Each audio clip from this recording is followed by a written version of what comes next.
로마서 2장 교재는 8134페이지 표시면 됩니다. 한쪽 가로 2번 인간의 불의에 대한 심판.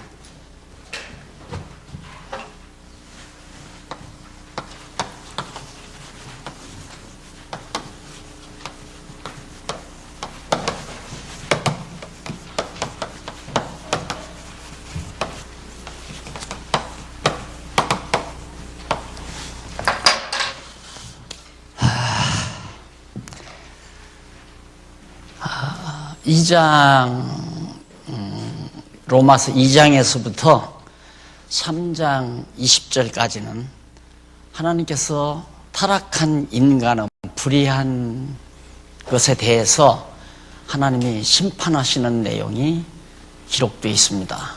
그러니까 오늘 아마 20절까지 할 거예요. 2시간 동안. 그러니까 항상 머릿속에 기억할 건, 하나님께서 타락한 인간의 불의에 대해서 어떻게 심판하시는가, 그 질문 하나를 오늘 해답받고 돌아가시면 됩니다. 그러니까 공부를 어떻게 하면 잘하느냐, 문제의 초점을 분명히 알고 접근하면, 그러니까 교수가 오늘 강의는 바로 이 문제에 대해서 강의하겠습니다 하면 그 문제의 초점에 대한 관심을 집중시켜서 해답을 얻는 방법, 그게 바로 공부하는 아주 지혜로운 방법입니다.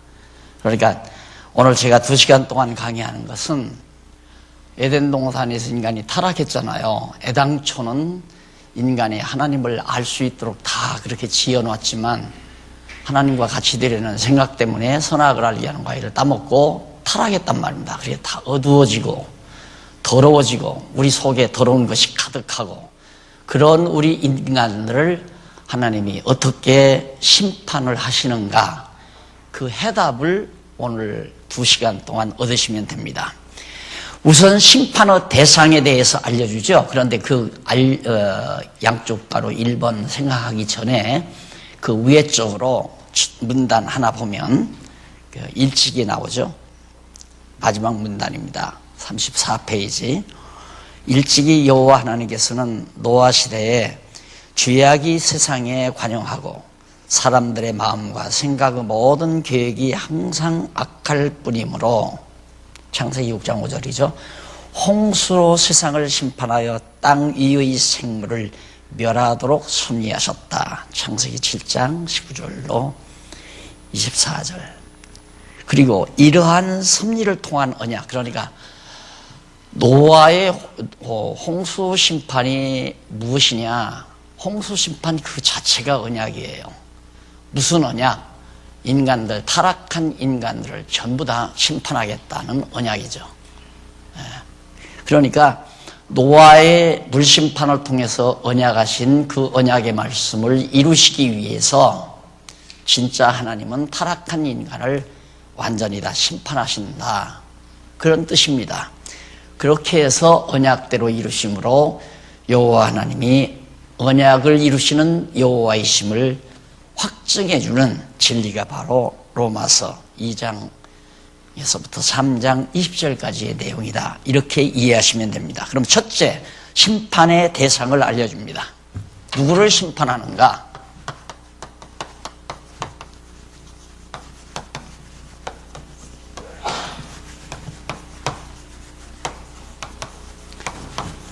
이 장 1절로 11절.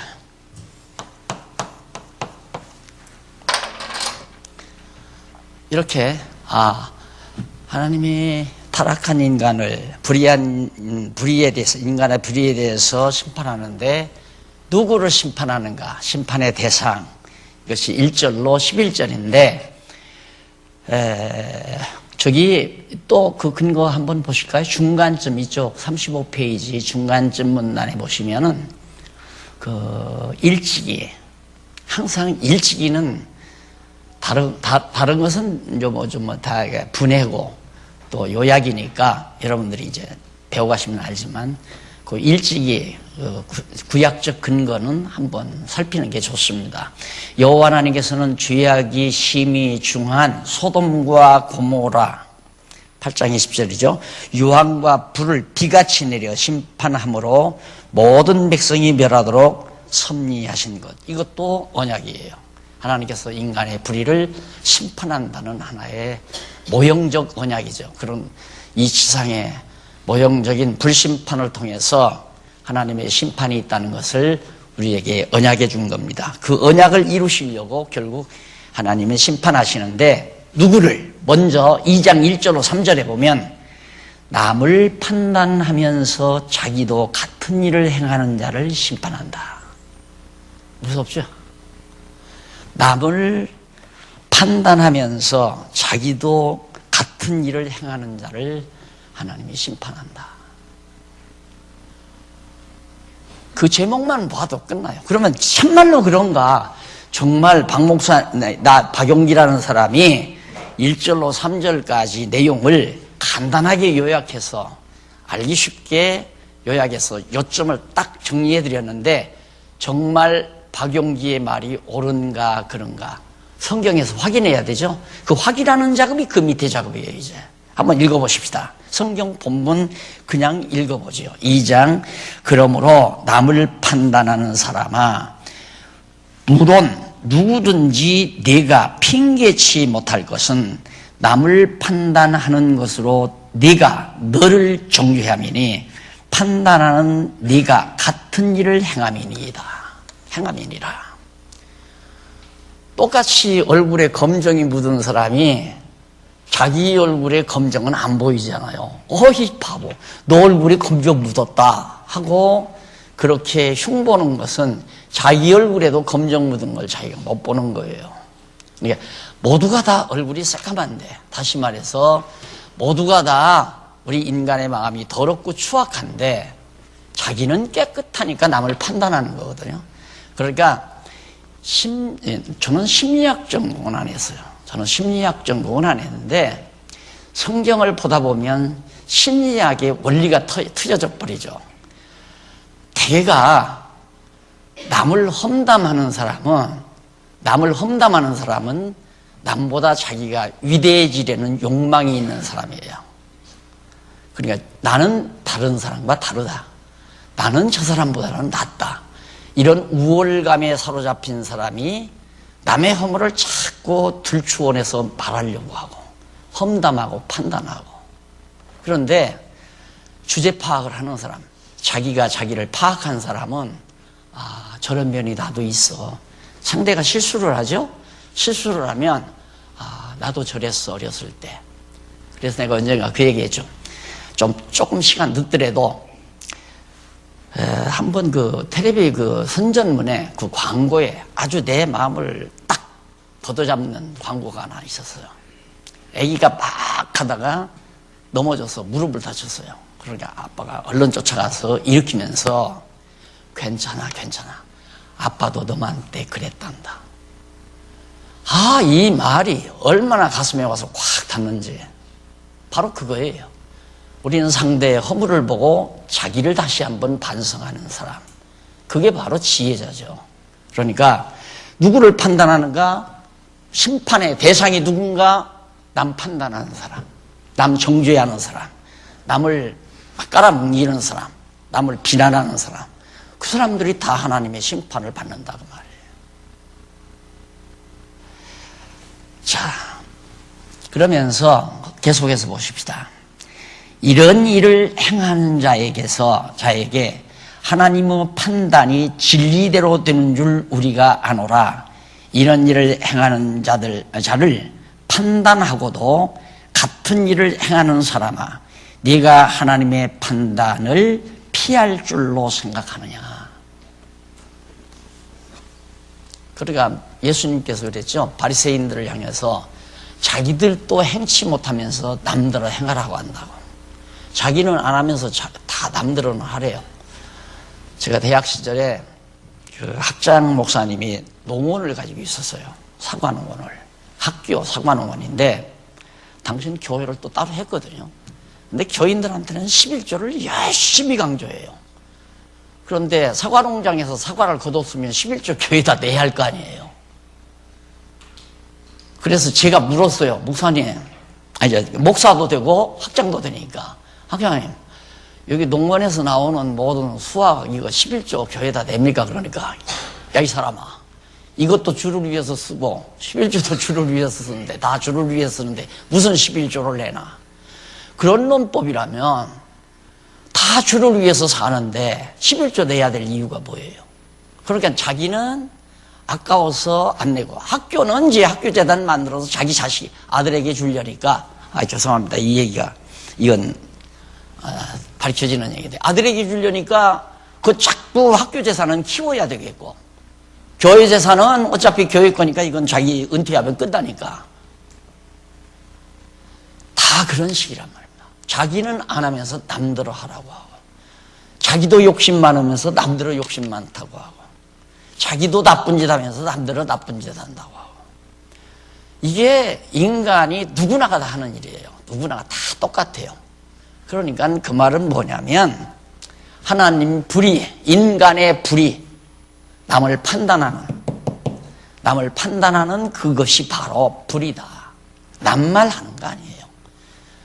그러니까 인간이기 때문에 때때로는 자기 생각에 도취돼 가지고 남의 허물을 얼른 보지만은, 얼른 보고 편하다. 아이고, 내가 이래서는 안 되는데, 나도 그러는데, 이렇게 생각을 해야지.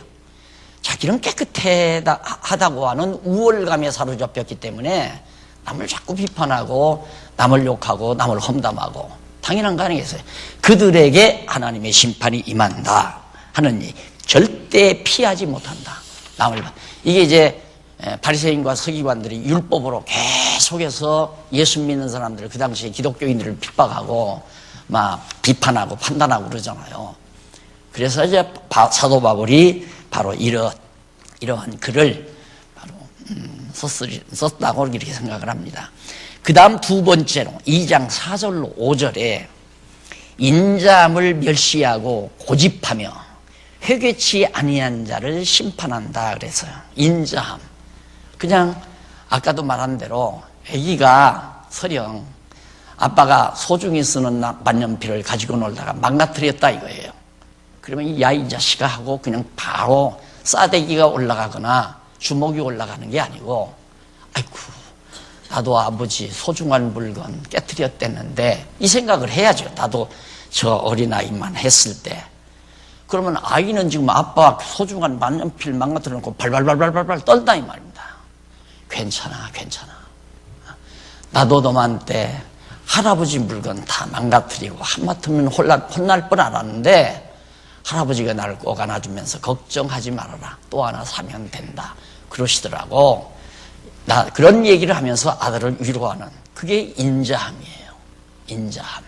그러니까 이렇게 인자함을 멸시하고 그걸 생각지 아니하고 남의 허물을 꼬투리 딱 잡아가지고 너는 죽었다, 이제 내가 너를, 이 허물을 가지고 너를 죽여버리고 만다. 이건 잔인함이죠. 이 세상 살면서 실수하는 안 하는 사람이 어디 있어요? 다 실수하고 살잖아요.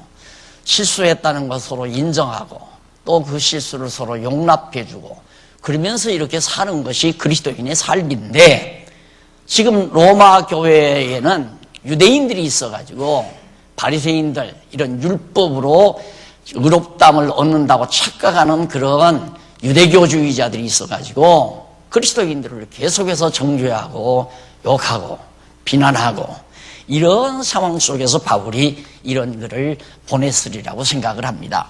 그래서 거기 보면 혹 네가 거기 보면 7절, 4절이죠. 혹 네가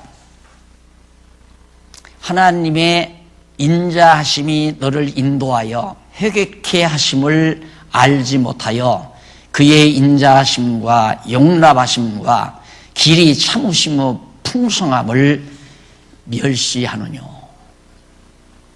그러니까 심판의 대상은 이제 말한 대로 참지 못하고, 오래 참지 못하고 남을 인자함으로 기다리면서 돌아오도록 기다리지 아니하고, 그 아버지 보세요. 탕자가 나간 아버지 배반하고 나갔으니까 아버지가 잠을 자면서 얼마나 배신감에 사실 인간연구소에 울었겠어요.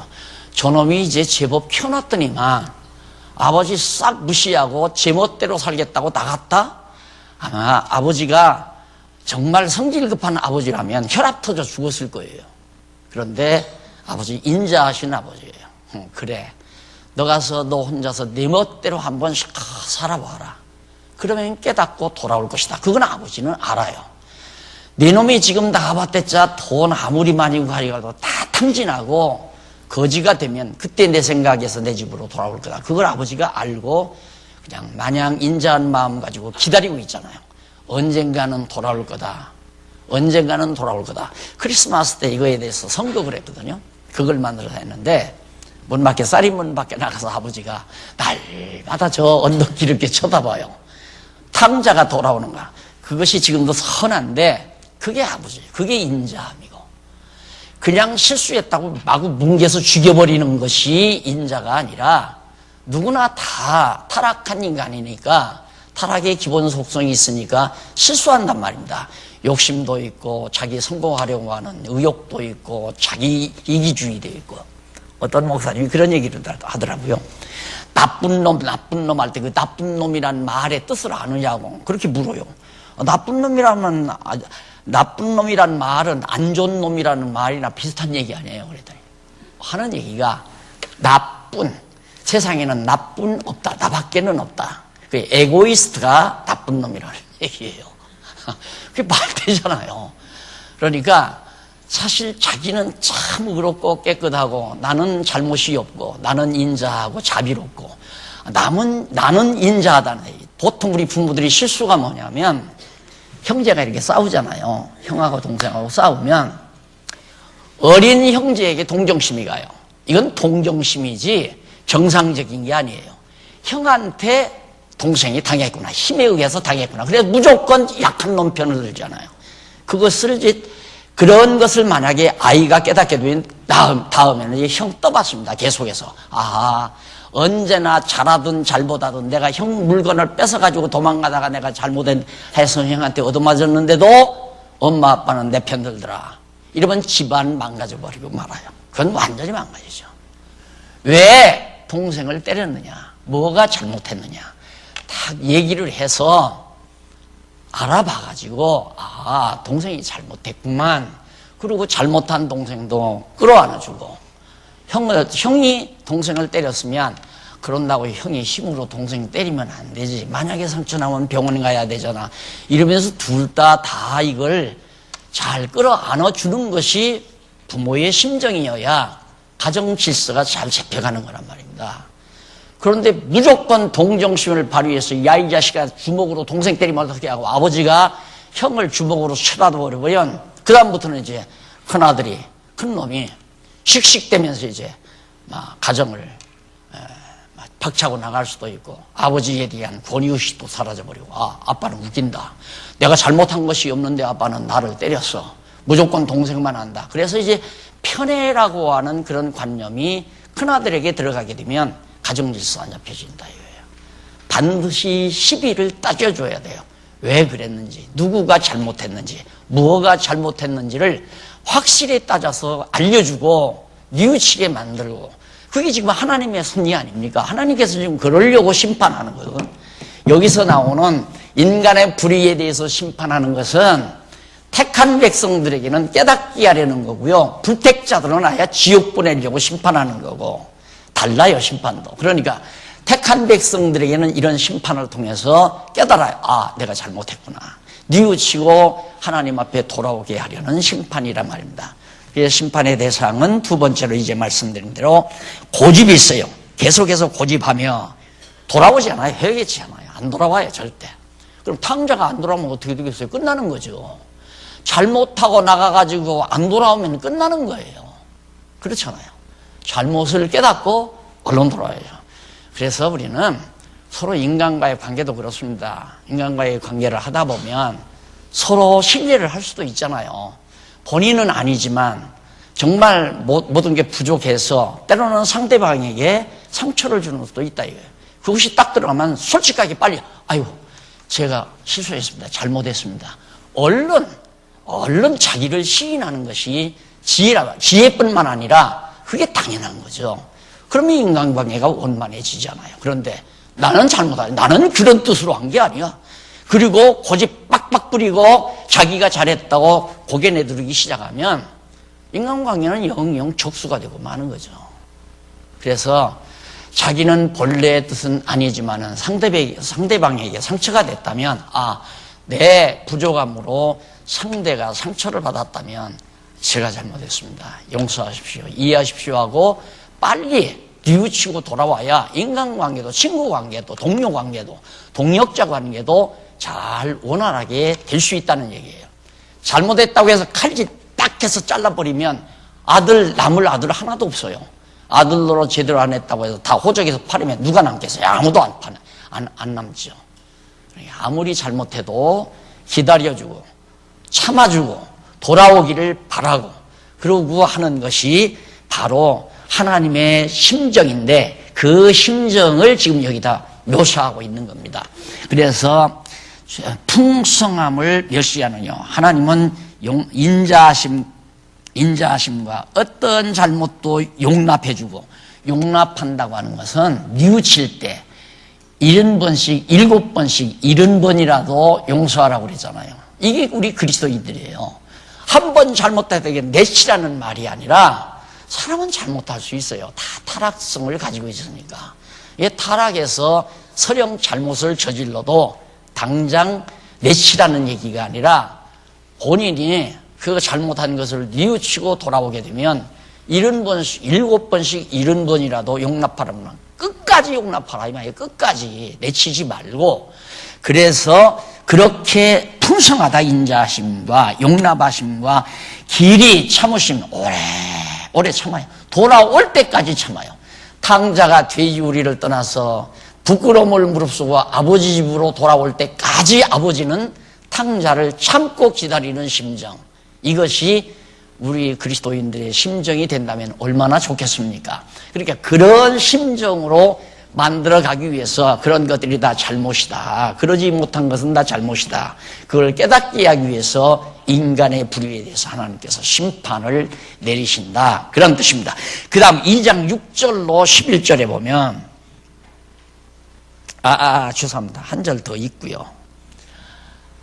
한 절 더 있고, 다만 내 고집과 5절.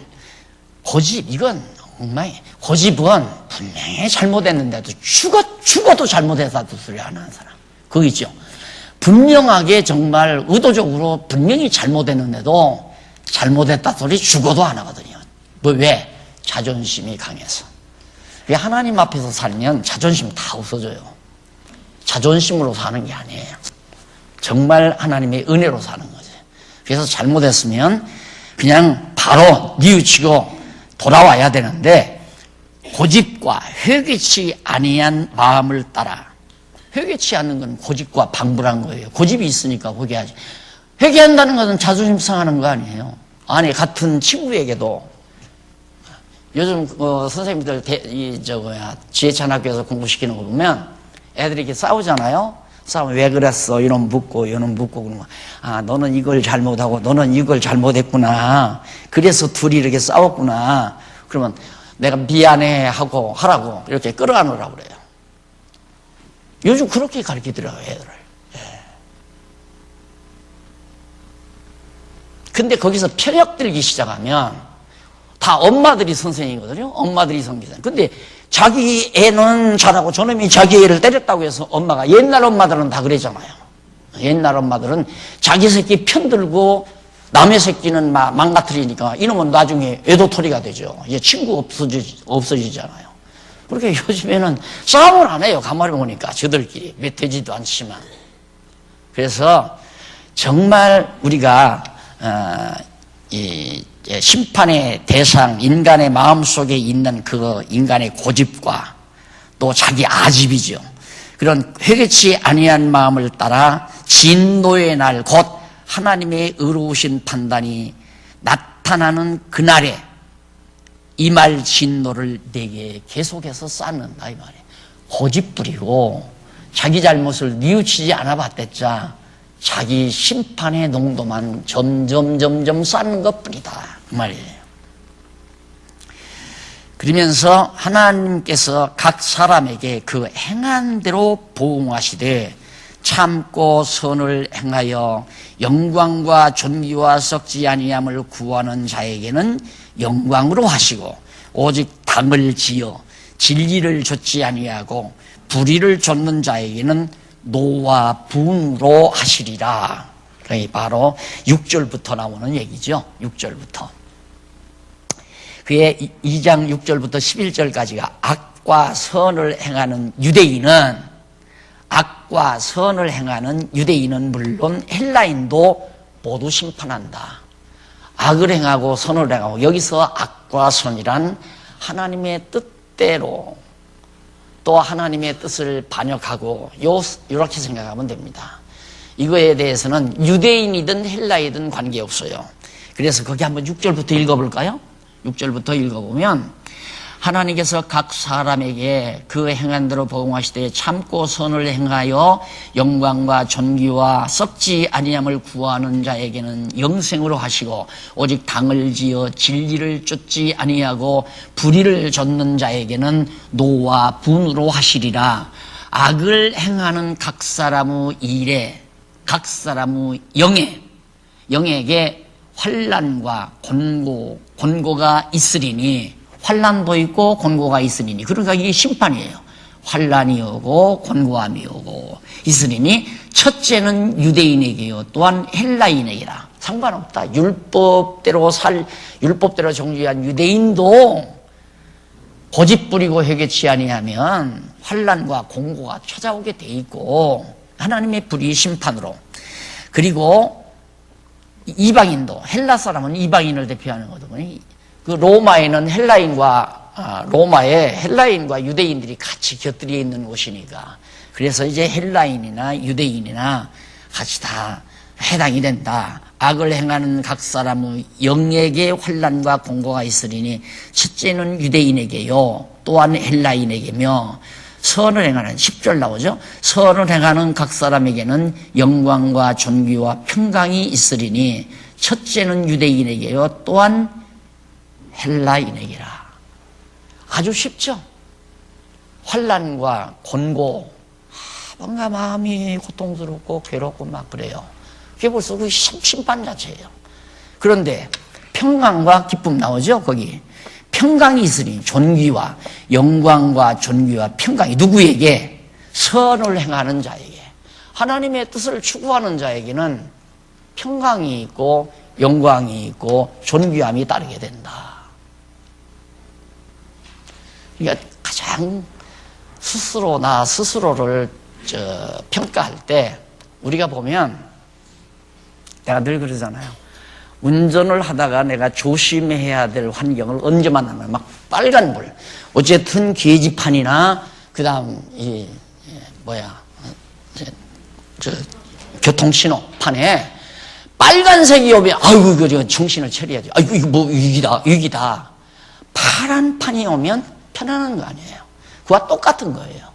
내 마음이 편안하면 정말 파란 판이고 내 마음이 불안하고 속이 상하고 화가 일어나고 막 부글부글 끓고 하는 것은 빨간불이 들어온 거예요. 그러니까 내가 왜 이렇게 마음이 괴로울까? 마음이 괴로우면 막 미워지고 그냥 막 불안해지고 속상하고 막 기쁨도 없고 당연한 거 아니겠어요? 이게 엄청나게 문제입니다. 사람이 마음의 기쁨을 잃는다는 것은 그냥 마음의 기쁨을 잃는 걸로 끝나지 않아요. 기쁨이 없다는 말은 마음의 고통이 다가온다는 얘기거든요. 마음의 고통, 마음의 고통은 처음에 이제 제가 그랬잖아요. 마음이 그냥 고통스럽다가 그것이 점점 실제 몸으로 이어지는 거다. 마음의 고통을 오래 가지고 있으면 결국 육신의 병도 나는 건 당연한 거네. 그걸 보통 병원에서 스트레스라고 그러죠. 스트레스. 마음의 스트레스를 가지고 있으면 그것이 육신의 병으로 나타나요. 위염으로도 나타나고 장염으로도 나타나고 그다음에 심장병으로도 나타나고 그래서 옛날 어머니들이 시어머니 때문에 시집살이 하다가 화병 난다는 게 그거 아니에요. 가정생활이 편안함이 없는 거라 늘 불안하고 시어머니 보면 막 찡그려지고 그러면 편안함이 없는 마음속에 마음의 고통이 계속 쌓이니까 그것들이 이제 화병으로 딱 있다가 치받쳐서 그냥 화병으로 돌아가신다고 그러잖아요. 여자들은 대대로 이어서 시어머니가 며느리에게 또 그 며느리가 시어머니가 돼서 또 며느리에 보복하는 거죠. 아래로 계속해서 보복하고 살던 게 지난날에 우리 여인들의 생활 아니었습니까? 그래서 여자들의 사인이 뭐냐? 거의 다 심장병이에요. 그걸 우리가 화병이라고 그러죠. 아무개 엄마가 화병으로 돌아가셨대. 아무개 노인이 화병으로 돌아가셨대. 이게 옛날 사람들의 말이거든요. 그게 다 심판이에요. 다 그런 것들. 그래서 정말 마음의 평강을 가지고 산다는 것은 그래서 잠언서에 있잖아요. 서로 싸우며 함께 사는 것보다 헤어져서 마음 평안하게 사는 이게 막 함께 막 싸우면서 고기 먹고 진수성찬 먹는 것보다 차라리 혼자서 나물 먹고 사는 것이 훨씬 좋다. 그게 지혜로운 삶이다 이거예요. 싸우면 안 돼요. 그러니까 오죽하면 아브라함이 자기 양을 치는 목자들하고 또 조카 롯의 양 치는 목자들하고 풀밭 때문에 늘 싸우잖아요. 풀밭 때문에. 그러면 하나는 삼촌이고 하나는 조카니까 야 이 자식아 너 나가 인마. 조카들은 삼촌이 조카들을 말할 수 있잖아요. 넌 나가 인마. 나가서 저쪽 딴 데 가서 살아 인마. 왜 만날 우리 일꾼들하고 싸우게 만들었냐? 그런데 아브라함 그렇게 하지 않잖아요. 딱 롯을 조카 롯을 불러가지고 야 요즘 풀밭 때문에 자꾸 싸운단다. 우리 이렇게 싸우면서 같이 살면 안 되지 않느냐. 그러니까 너 내가 우하면 내가 좋아하고 내가 좋아하면 나는 우하겠다. 어디라도 좋은데 네가 택해라. 그러니까 조카 롯이 소돔 고모라 송 있는 쪽 택했잖아요. 거기가 들판 풀밭 좋고 그러니까 글로 가게. 그래 그러면 나는 이 산지 땅 가나안 땅이고 아브라함에게 허락한 땅이죠. 약속대로 된 거 아니에요? 아브라함에게 약속한 땅 그대로 아브라함에게 돌아온 거예요. 그러니까 욕심 안 부려도 내 것 될 건 내 것 되는 거고 욕심 부린다고 해서 내 것 되는 것도 아니고 성격이 말하는 게 그게 아니에요. 그러니까 아브라함은 그걸 알기 때문에 하나님의 언약의 말씀이 이루어진다는 걸 알기 때문에 아이고 너하고 나하고 싸움하기 싫으니까 너 우하고 좋아하자. 그러니까 우에다가 소돔과모르성 불탈 때 다 망해버리고 말았잖아요. 불결한 방법으로 2딸 남아가지고 그게 모압 족속, 암몬 족속의 조상이 된 거란 말입니다. 그러니까 싸우는 건 아니에요. 싸우는 건 아니에요. 그건 어리석은 일이란 말입니다. 이래서 바로 하나님께서 그런 자에게 이렇게 정말 선을 행한 자는 마음 평안하게 하나님의 뜻을 추구하고 사는 자. 그런데 불의를 행하는 건 뭐냐? 자기 기준으로 남을 판단하고 남을 욕하고 남을 험담하는 자. 그게 악한 자이죠. 악을 행하는 자이죠. 그러니까 한 사람은 악은 또 정리합시다. 악은 자기 기준이에요. 인간 자기 기준. 선은 하나님 기준. 너무 분명하죠? 하나님의 뜻을 따라 살고자 하는 생각은 선한 생각이에요. 자기 뜻을 따라 살고자 하는 거예요. 자기가 기준이 돼서 남을 판단하고 욕하고 비난하고 험담하는 건 바로 악한 일이라 이 말입니다. 이 행위대로 갚는다 이 말이에요. 하나님께서. 뭘로? 여기는 간단하게 평강으로. 여기는 환난과 권고. 한번 올 겨울 지나보십시오. 부부싸움하고 마음상하고 나면 아내가 감기가 들든가 남편이 감기가 들든가 반드시 감기가 하나 들게 되어 있습니다. 심한 싸움을 하고 푹푹대고 속상하면. 왜? 저항력이 약해지거든요. 마음을 편안히 가지지 못한다는 건 참 지혜롭지 못한 생각입니다. 그 다음 각각 맞죠? 그 말이 앞에 악과 선을 행하는 유대인은 물론 헬라인도 모두 심판한다는 사실이 맞는 얘기 아닙니까? 유대인이 같이 넘어가서 심판의 기준을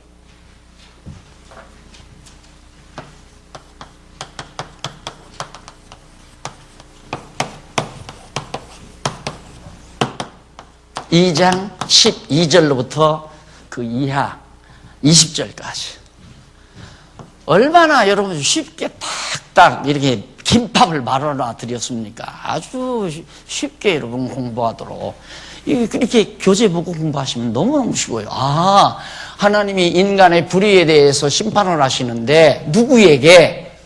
배웠잖아요. 1절로부터 11절 맞죠? 아, 이런 사람에게 남을 비난하고 욕하고 시기하고 질투하고 그러면서도 뉘우치지 않고 고집만 세가지고 돌아오지 아니하는 자, 어떻게?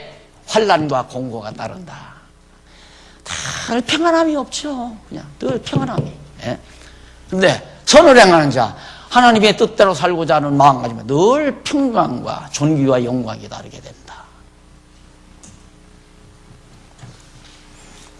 자, 그러면 무엇을 기준으로 인간을 기준으로, 인간 자기를 기준으로 심판하는가, 안 그러면 하나님의 뜻을 기준으로 심판하는가, 그 차이예요.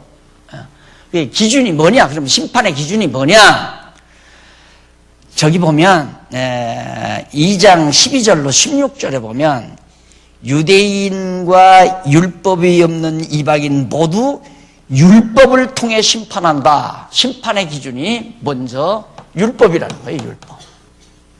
큰일 났죠? 자, 율법대로. 그러니까 이게 율법이 누가 주냐면 하나님이 주신 거거든요. 여기에서 여러분 성경을 구조적으로 보지 아니하면 함정에 빠진다 이 말이에요. 그러면 율법으로 심판을 받으면 우리 하나하나 구원 얻어요? 못 얻죠. 그래서 제가 방황한 겁니다. 도저히 나는 천국을 못 가는데 그때는 성경을 구조적으로 볼 수가 없었고 보여지지도 않고 이제 읽어보시면 돼요. 2장 12절로부터 한번 읽어보십시다. 2장 12절 거기 보면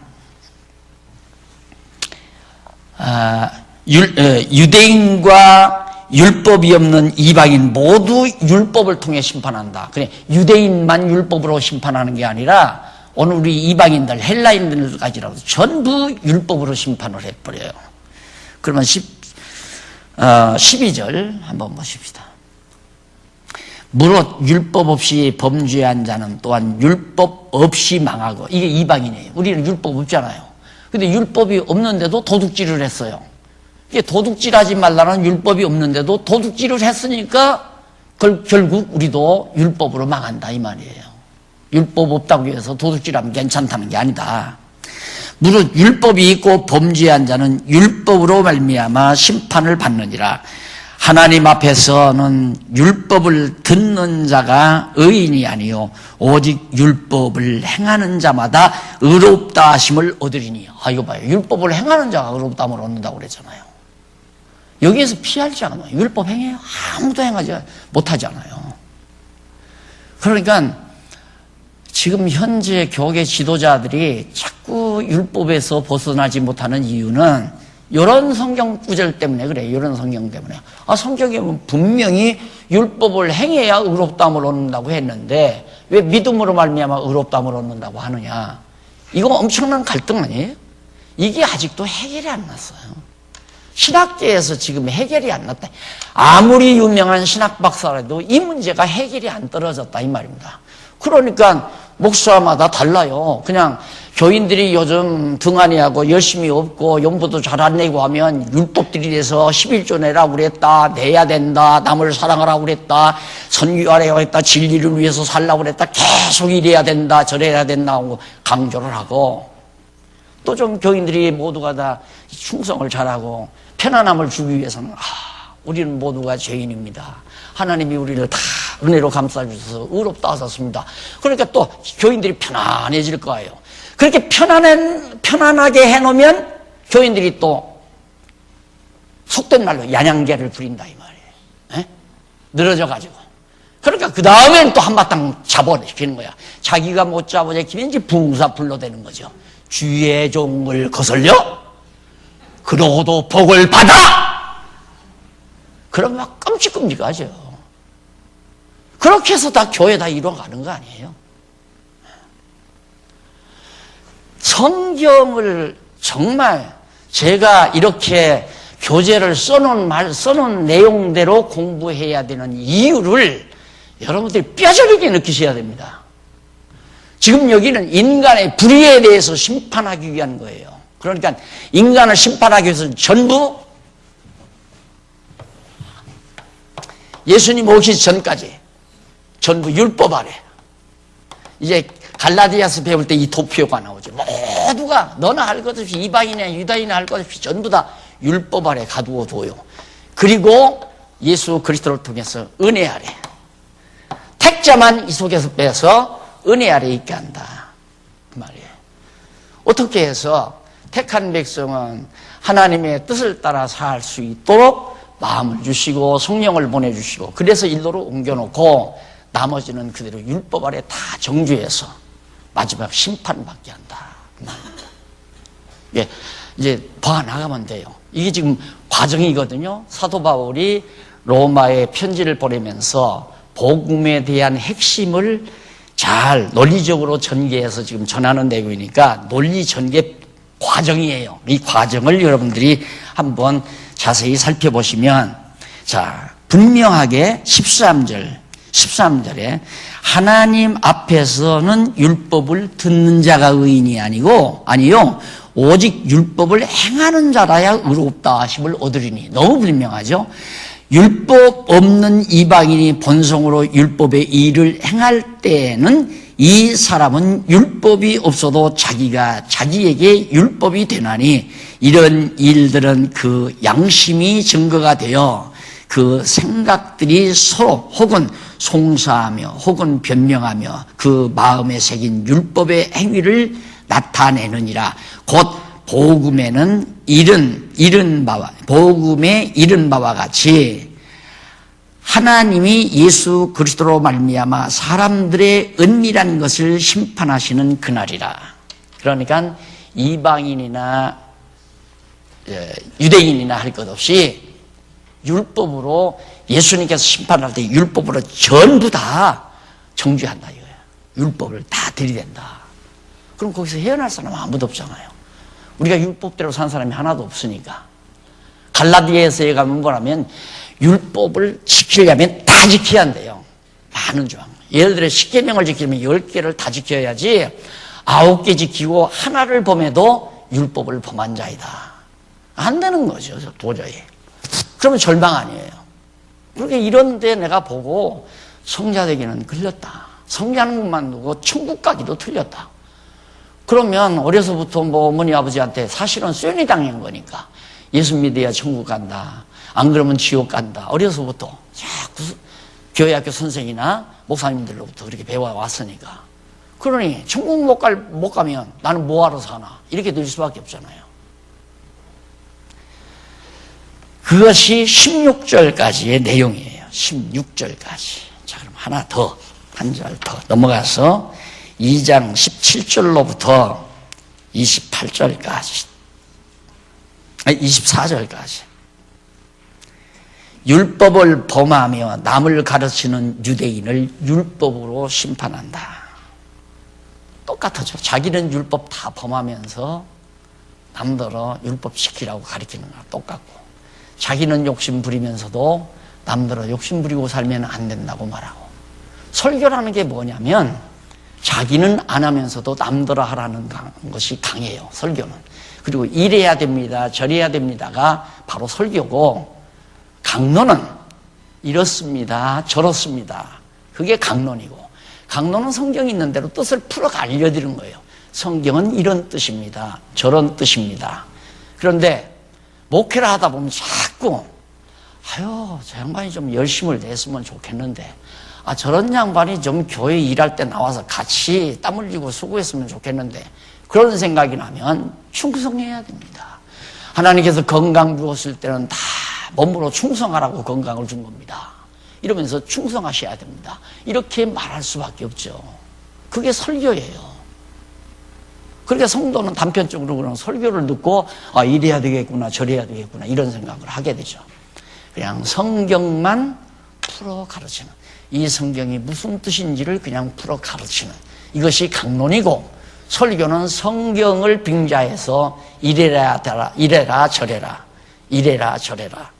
이렇게 성도들에게 행동을 주지시키는 것이 설교라고 생각하시면 됩니다. 자, 그러면 거기 17절로부터 한번 보십시다. 17절로부터 보면 정말로 율법을 범하며 남을 가르치는 유대인을 율법으로 심판한다는 말이 맞은가 확인해 보십시다. 17절, 유대인이라 칭하는 내가 율법을 의지하여 하나님을 자랑하며 율법의 교훈을 받아 하나님의 뜻을 알고 지극히 선한 것을 좋게 여기며 내가 율법에 있는 지식과 진리의 규모를 가진 자로서, 이게 이제 유대인들을 말하는 겁니다. 유대인들, 바리새인들 특히 가진 자로서 소경의 길을 인도하는 자요 어두움에 있는 자의 빛이요. 그러니까 소경이 소경을 인도하면 둘 다 함정에 빠지죠. 어두운 캄캄한 어두운 가운데서 어두움에 있는 자의 빛이다. 그러니까 자기도 소경인데 빛 노릇한다고. 빛이 안 되잖아요. 자기도 소경인데 어떻게 빛을 볼 수 있어요? 빛 가운데로 인도할 수가 없죠. 그러니까 이를 속이는 거죠. 나만 따라오면 틀림없이 간다. 그리고는 자기도 어딘지는 모르게 그냥 데리고 가는 거예요.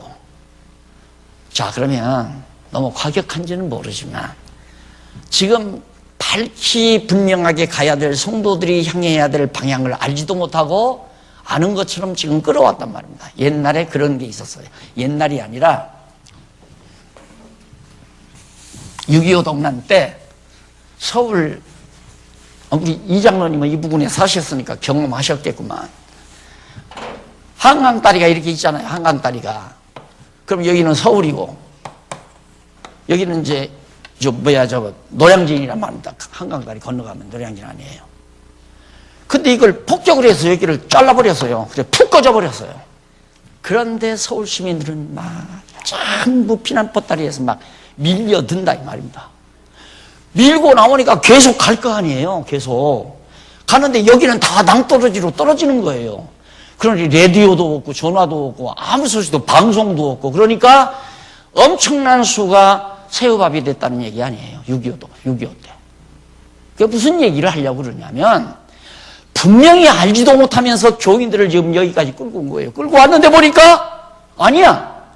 아닌데 어떻게 해요? 지금 막 쭉 줄 서가지고 지금 수백만 명이 지금 목사님들이 가리키는 대로 지금 따라왔는데 여기까지.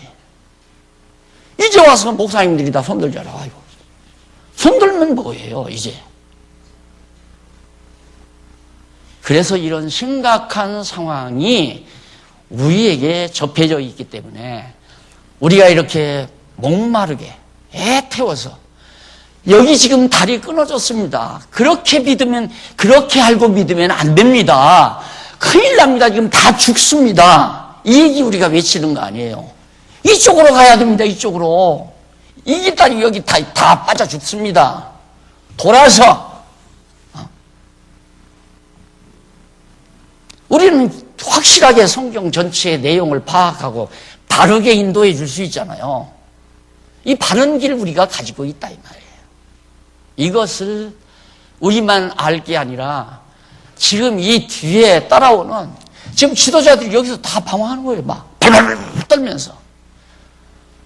그래가지고 지금 여기 1년 남짓한 세월에 목사님 그저 몇십 명 공부했잖아요. 그런데 이분들이 바로 이거다 이거예요. 우리 신학교에서 배운 거 말짱 다 할 거다. 그거 다 할 거다.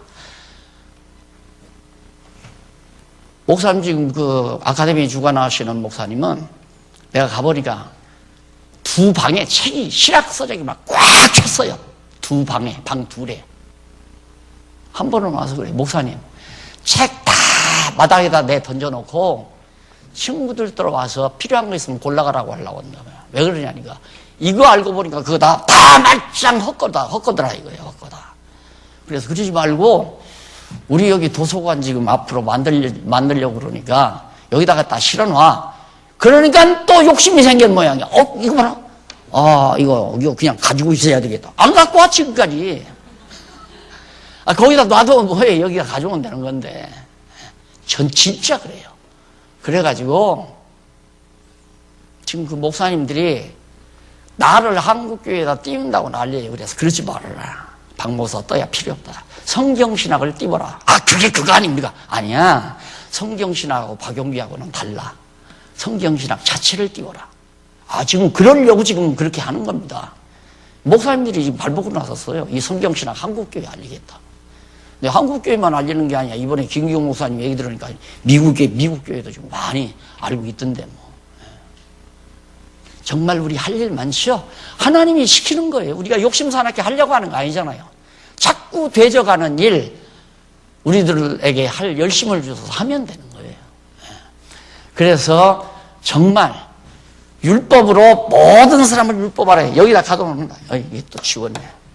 여기다가 율법 아래다가. 율법 아래 여기에 너나 할 것 없이 이방인이나 유대인이나 전부 다 가둬놓는다. 왜? 심판하려고.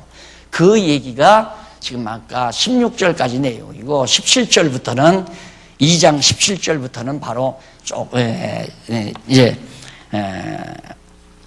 남을 가르치는 유대인을 율법으로 이제 심판한다는 내용이죠. 자, 하나님을 자랑하며 율법과 18절 율법과 교훈을 받아 하나님의 뜻을 알고 아까 저기가 읽었죠. 스스로 믿으니 소경이를 19절까지 읽었나요? 소경이를 인도하는 자요 어둠에 있는 자의 빛이다. 깜깜한 소경이 어떻게 어두운 사람들에게 빛 노릇한다는 거예요. 알지도 못하면서 가르쳤다 이거예요. 그러니까 목사님들이 제일 고통스러운 게 첫날 딱 개괄 딱 들어오면 이거예요. 큰일 났다 이거야. 여지껏 다 엉터리로 가르쳤는데 그래서 과감한 사람은 아니다. 이거 뚫고 나가야 된다. 하고 한편은 어떤 사람이 이거 큰일 났다 이게. 만약에 이걸 가서 얘기했다가는 교회가 발칵 뒤집어질 건데 그러면 나는 못 먹고 어떻게 사냐 앞으로. 그리고 이거 공부한다는 것이 쉬우냐. 가만히 보니까 막 책이 한 20권 된다는데 그걸 언제 다 공부해. 그래서 중도에 파괴하고 모른 척하는 사람 두 질이 딱 나눠지더라고요. 알고 아니다. 밀자. 이것이 옳다. 이것이 한국교회 살리는 일이다. 그리고 세계교회를 살리는 일이다 하는 목사님이 있는가 하면 그냥저냥 하다가 먹고 살자. 그런 사람만 부류가 생기고. 그래서 이제 은근히 제가 그러죠. 이건 시간 문제지. 방송에 나가고 신문에 나가고 이제는 다 안 퍼질래야 안 퍼질 수가 없게 되어 있습니다. 그러면 옆에 있다 목사님 한 분이 또 패스를 질러요. 그때 가서 쫓겨나지 말고 미리 대비해서 공부해가지고 차근차근 고쳐가. 그 말이 지혜로운 말이죠. 교인들이 알고 쫓아내기를 기다리면 안 되잖아요. 교인들이 알면 다 쫓아내죠. 당신 왜 엉터리로 가르쳤냐 하고. 그 다음 어리석은 자의 훈도요. 자, 그렇게 율법을 지키지도 못하면서 지식만 가지고 율법을 가리키는 너는 어리석은 자의 훈도요 어린 아이의 선생이라고. 그러니까 순진한 성도들에 대한 선생 노릇하고 사는 거예요. 내가 이래봐도 대학 다닌 사람이야. 내가 대학을 졸업하고 신학교에 가서 내가 3년을 더해서 7년 공부한 사람이야. 내가 얼마나 학문을 많이 한 사람인지 알아. 이걸로 다 하는 거 아니에요? 이걸로 성도들에게 다 위압감을 줘가지고 나는 훌륭하게 공부했다. 그러니까 성도들 나는 모르는데 저분은 정말 신학교 가서 아무나 할 수 없는 신학을 몇 년을 했다니까. 그래서 무조건 따라가는 거예요. 그게 어린애 선생. 그게 유기법이죠. 유기법. 아무것도 모르는 애기를 데려다가 어떻게 끈파리 시키고 환자 장사 시키고 구두 닦기 시키고 해서 돈 다 뺏어가지고 치사하게 먹고 사는 옛날 그 이단들이 다 그 짓을 했어요. 예? 지금 뭐 그냥 세계적인 뭐 대단한 구주자 통일교라면 또 처음 어떻게 했냐면 교인들이 다 끈파리부터 시켰어요. 그 자금 모으고 모아서 또 큰일이 하고 큰일하고 그렇게 해가지고 오늘의 저기 세계적인 재벌 되지 않았어요.